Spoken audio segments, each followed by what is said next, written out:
Hello and welcome to March 23rd, where we're going to overview this week's reading. This week we're going to be reading Deuteronomy 11 through 26.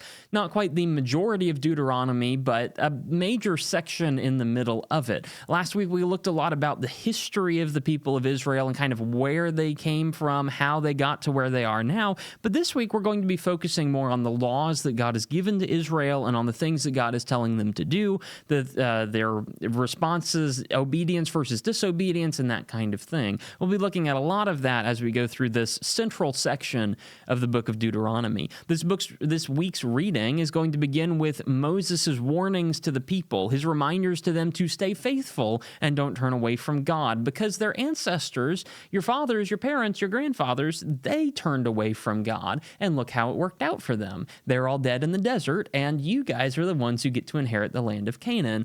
Don't make God do it again. Don't turn away from God, but follow him. And when you follow God, you'll be blessed for your obedience. God has given them a law. They are living under this law now, whether they like it or not. They can either obey the law and have good things happen to them and have it be a pleasant experience, or they can disobey the law and have curses happen to them and have it be a very unpleasant experience. It's totally up to them.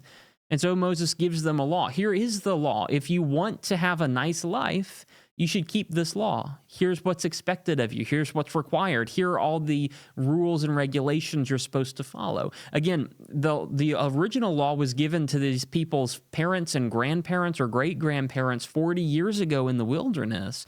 Now this is a new generation who's coming up. This is a new generation who's in charge.